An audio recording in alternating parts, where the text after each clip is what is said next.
Pada video pembelajaran sebelumnya, kita telah mempelajari integral tertentu dan membahas beberapa teknik pengintegralan untuk menemukan solusinya, termasuk integral dari beberapa fungsi khusus.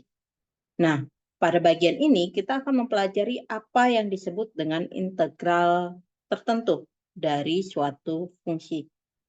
Nah, tentunya integral tertentu ini nantinya akan memiliki solusi tunggal.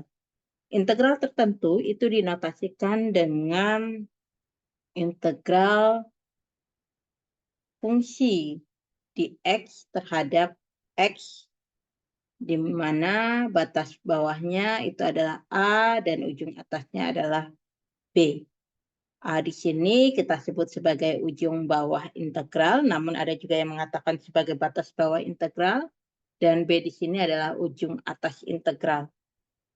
Nah, jika pada kalkulus kita mempelajari turunan di mana membawa kita kepada turunan merupakan masalah garis singgung atau masalah kecepatan sesaat pada saat itu. Nah, sedangkan masalah luas itu akan membawa kita kepada integral tertentu. Nah, sebelum kita membahas lebih dalam tentang integral tertentu, kita akan membahas tentang pendahuluan dari luas, di mana nanti kita akan membahas luas menurut poligon-poligon dalam dan luas menurut poligon-poligon luar. Namun sebelum kita membahas tentang pendahuluan luas, kita akan mempelajari tentang penulisan sigma dan jumlahnya. Nah, sebelum kita belajar lebih dalam, kita harus tahu dulu tujuan pembelajaran kita pada hari ini, yaitu mahasiswa mampu menyelesaikan masalah integral tertentu dengan menggunakan metode Riemann. Nah, yang perlu kita ingat ketika kita ingin membuat penjumlahan dari 1 kuadrat ditambah 2 kuadrat ditambah 3 kuadrat ditambah dan seterusnya sampai 100 kuadrat, gitu ya. Nah, untuk menunjukkan jumlahan ini, kita dapat menyatakannya dalam bentuk sigma atau jumlahan I kuadrat, di mana I-nya ini berjalan atau mengalir dari 1 sampai dengan 100. Nah, bisa kita sederhanakan dengan cara membentuknya menjadi seperti ini. Atau ketika kita misalnya mempunyai jumlahan dari A1 ditambah A2 ditambah dan seterusnya sampai AN, ini sendiri dapat kita nyatakan ke dalam bentuk jumlahan sigma AI, di mana I-nya ini berjalan dari 1 sampai dengan N. Nah, di sini tanda ini merupakan huruf besar Yunani sigma, yang merupakan jumlahan semua bilangan berbentuk seperti yang ditunjukkan. Di mana di sini ditunjukkan jumlahan dari I, di mana I-nya ini adalah bilangan bulat positif. Dimulai dari tanda di bawah tanda sigma sampai dengan bilangan yang di atas tanda sigma. Nah, berarti di sini ketika kita ingin menuliskan misalkan jumlahan dari CJ, di mana J-nya itu dari 1 sampai dengan 8, berarti ketika kita uraikan berarti menjadi C1, ya C1 ya kan, mulai dari 1, C ditambah C2, ditambah C3, ditambah C4, ditambah C5, dan seterusnya sampai dengan C8. Selain itu ketika kita ingin menjumlahkan 1 per I, di mana I-nya mengalir dari 1 sampai dengan N, berarti sama saja dengan jumlahan 1 per 1 ditambah 1 per 2 ditambah 1 per 3 ditambah dan seterusnya sampai 1 per N.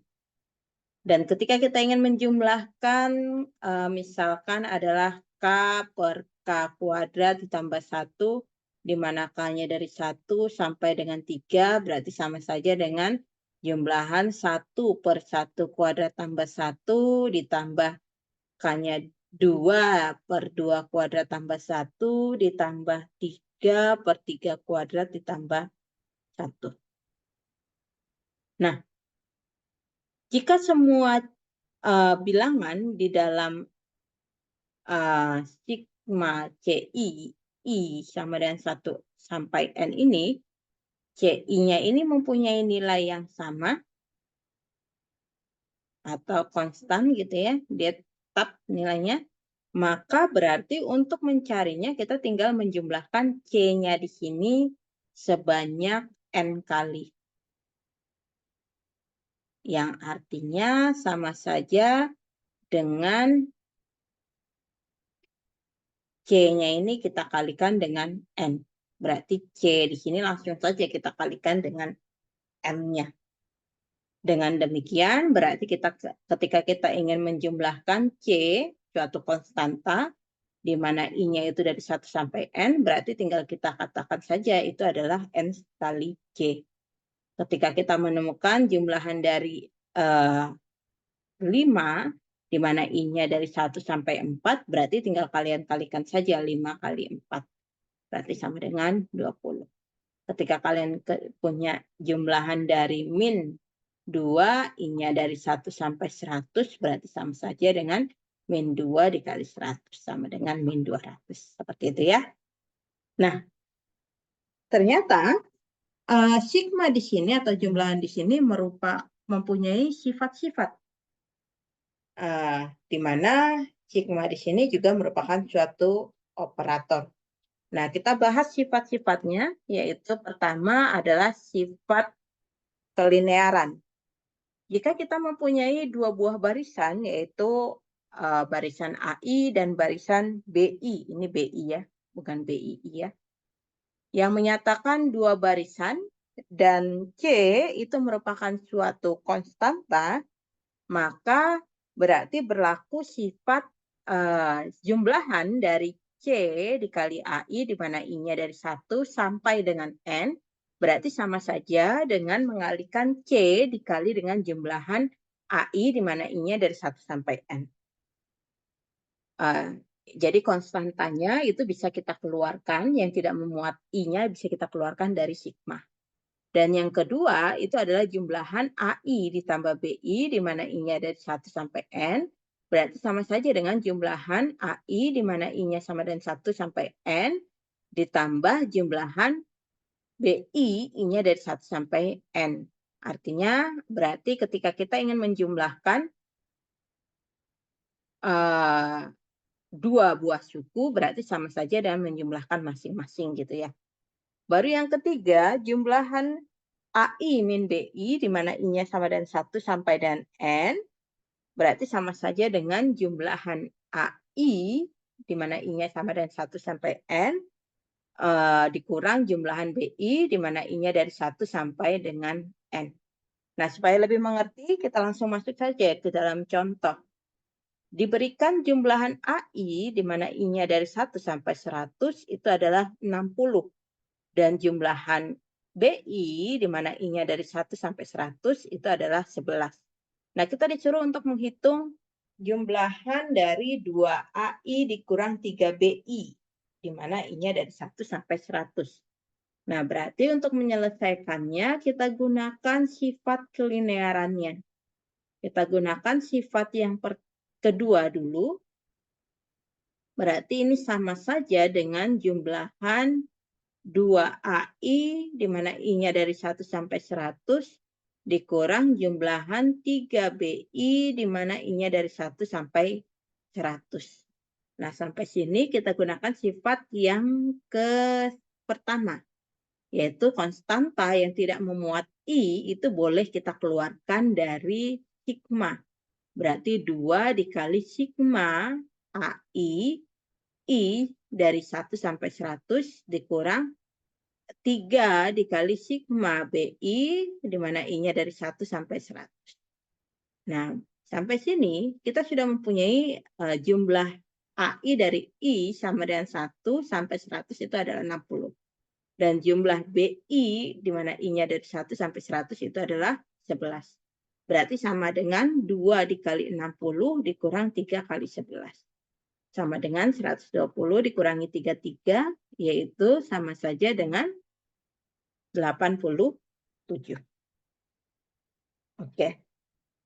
Nah, soal pertama sudah kita selesaikan.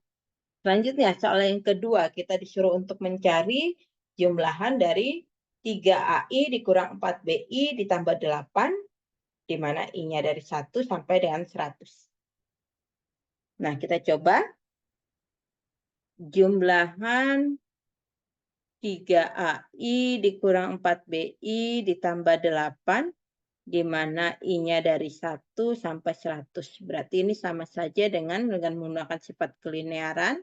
Yang kedua, berarti jumlahan 3AI, I-nya dari 1 sampai 100 dikurang jumlahan 4BI, di mana I-nya dari 1 sampai 100 ditambah jumlahan 8, di mana I-nya dari 1 sampai 100. Nah, dan menggunakan sifat konstanta, karena ini ada konstanta, berarti koefisiennya bisa kita keluarkan dari sigma karena tidak memuat I ya. Kalau di sini memuat I berbeda ya. Berarti kita keluarkan dengan sifat yang pertama, 3 dikali sigma AI, I-nya dari 1 sampai 100, dikurang 4 sigma BI, di mana I-nya dari 1 sampai 100, ditambah, dan ini nilainya tetap. Ingat kalau nilainya tetap tadi ketika kita ingin menjumlahkan C, di mana I-nya dari 1 sampai N, berarti sama saja dengan mengalikan N kali C. Berarti ini langsung saja kita kalikan 100 kali 8. Nah, sampai sini, ini tadi kita sudah punya. Kalau jumlahan AI itu adalah 60 dan jumlahan BI tadi adalah 11. Berarti langsung saja kita ganti ya. Di sini berarti sama dengan 3 dikali 60 dikurang 4 dikali 11 ditambah 800. Sama dengan 180 dikurang 44 ditambah 800, yaitu 936. Selesai. Nah, ini mengenai sifat-sifat yang pertama, yaitu sifat-sifat kelinearan. Nah, ternyata ketika kita menemukan beberapa N bilangan bulat positif yang pertama, ketika kita jumlahkan, itu kita mempunyai rumus-rumusnya gitu ya. Di mana rumus-rumusnya di sini diberikan beberapa jumlahan khusus. Ketika kita ingin menjumlahkan sebanyak I, N bilangan bulat positif yang pertama, itu berarti sama saja dengan 1 ditambah 2 ditambah 3 ditambah dan seterusnya sampai N. Yang sama saja dengan N dikali N plus 1 per 2. Artinya ketika kalian ingin menjumlahkan I, di mana I-nya dari 1 sampai dengan 10, berarti sama saja dengan N-nya kita ganti 10 dikali 10 tambah 1 dibagi 2. 10 bagi 2, 5. 5 kali 10, 11 itu adalah 55. Gitu ya. Dan jumlahan dari I kuadrat, di mana I-nya dari 1 sampai N, berarti sama saja dengan ketika kita menjumlahkan 1 kuadrat, tambah 2 kuadrat, tambah, dan seterusnya sampai N kuadrat. Itu adalah N dikali N plus 1 dikali 2N plus 1 per 6. Nah, jadi artinya ketika kita ingin menjumlahkan I kuadrat, di mana I-nya dari 1 sampai dengan 10, berarti sama saja dengan 10 dikali 10 tambah 1 dikali 2 kali 10 tambah 1 per 6. Berarti di sini kita dapat 10 kali 11 dikali 1 per 6. Ini bisa kita bagi, sama-sama dibagi 3, 7. Di sini 2, 10 bagi 2, 5. Berarti di sini 55 kali 7, kita dapat 385. Seperti itu. Dan begitu selanjutnya dengan I pangkat 3, gini ya, jumlah dari I pangkat 3 sebanyak N. Bilangan bulat yang pertama, berarti itu sama saja dengan N dikali N plus 1 per 2 dikuadratkan. Dan jumlahan I pangkat 4 itu adalah N kali N plus 1 dikali 6N pangkat 3 tambah 9N kuadrat tambah N min 1 dibagi 30. Nah, Supaya lebih mengerti, kita coba untuk menghitung contoh berikut, di mana di sini diberikan jumlahan dari 3i dikali i plus 2, di mana i-nya dari 1 sampai 10. Berarti ini sama saja dengan kita kerjakan langsung jumlahan 3i, i plus 2, i sama dengan 1 sampai 10. Ingat, dalam sifat kelinearan itu hanya berlaku penjumlahan dan pengurangan. Sedangkan perkalian tidak berlaku ya. Jadi tidak boleh langsung kalian katakan ini sama saja dengan jumlahan i sama dengan 1 sampai 10, 3i, baru di sini jumlahan i plus 2, i sama dengan 1 sampai 10. Ini nggak boleh ya. Oke. Nah, sampai sini berarti kita kalikan dulu ke dalam ya. Berarti sama dengan jumlahan 3i kuadrat plus 6i, i sama dengan 1 sampai 10. Nah, sampai sini kita gunakan sifat kelinearan. Di sini berarti jumlahan langsung saja ya, 3-nya itu kan tidak memuat i, boleh kita keluarkan. I kuadrat, di mana i-nya dari 1 sampai 10, ditambah 6-nya tidak memuat i, bisa kita keluarkan jumlahan i-nya dari 1 sampai 10. Sampai sini, yang ini kita gunakan sifat yang ini. Berarti 3 dikali n, n-nya tadi adalah 10, 10 dikali 10 tambah 1, dikali 2 kali 10 tambah 1, per 6. Ditambah 6 kali jumlahan i. Jumlahan i-nya berarti kita gunakan yang ini. Berarti 10 kali 10 tambah 1 per 2. Nah, sampai sini kita kerjakan langsung. 3 dengan 6 sama-sama kita bagi 3. Berarti di sini sisa 2, di sini 1. 10 bagi 2, 5. 5 kali 11, 55. 55 kali 2, 1. 55 kali 20 itu 1100, ditambah 55 berarti 1155, ditambah 6 kali 10, 6 bagi 2, 3, 3 kali 10, 30, 30 kali 11, 30, 330. Berarti hasilnya adalah 1485. Nah, ini soal yang pertama.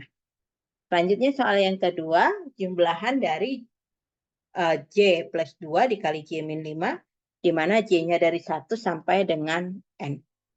Kita cobakan, kerjakan di sini. Jumlahan dari J plus 2 dikali J min 5, di mana J-nya dari 1 sampai N. Berarti sama saja dengan jumlahan J kuadrat dikurang 3J ya. Min 5J tambah 2J kan min 3J. 2 kali min 5 min 10. Di mana J-nya dari 1 sampai N. Nah, sampai sini kita gunakan sifat kelinearan, berarti jumlahan J kuadrat J sama dengan 1 sampai N dikurang 3-nya ini tidak memuat elemen J, berarti bisa kita keluarkan dari sigma J sama dengan 1 sampai N min 10. Kok min 10-nya kita buat? Enggak ya, kan sigma masih ya. Sigma 10 J dari 1 sampai N. Nah, kita ingat kalau jumlahan I kuadrat, di mana I-nya dari 1 sampai N, tadi adalah perkalian dari N dikali N plus 1 dikali 2N plus 1 per 6. Nah, berarti ini sama ya. Kalau jumlahan J, di mana J-nya dari 1 sampai N, berarti ya sama. Yaitu N dikali N plus 1 dikali 2N plus 1 per 6. Dikurang 3 kali jumlahan dari I. Tadi itu adalah di mana I-nya dari 1 sampai N, itu adalah N dikali N plus 1 per 2. Berarti sama di sini N dikali N plus 1 per 2. Dan ini langsung kita kalikan, dikurang 10 kali N, karena nilainya tetap yaitu 10.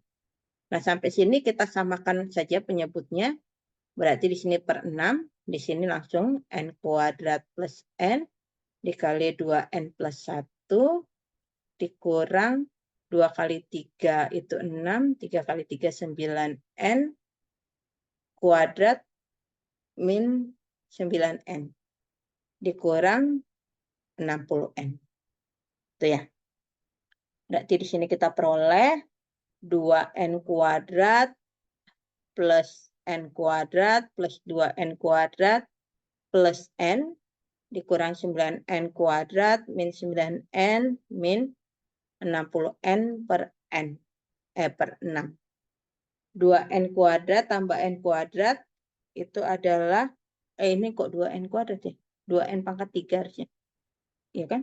2N pangkat 3. N kuadrat tambah 2N kuadrat, 3N kuadrat dikurang 9N kuadrat itu adalah min 6N kuadrat. Terus, yang mana lagi nih? 60N. Oh ini. Ya, min 8N, min 68N per 6. Ini memuat 2, 2, 2 berarti bisa kita faktorkan. 2 dikali N pangkat 3 dikurang 3N kuadrat dikurang 34 ya. Ya kan? Per 6. 2 dan 6 sama-sama kita bagi 2. Di sini 1, 3. Berarti N kuadrat min 3N. N pangkat 3 dikali dikurang 3N pangkat 2 dikurang 34.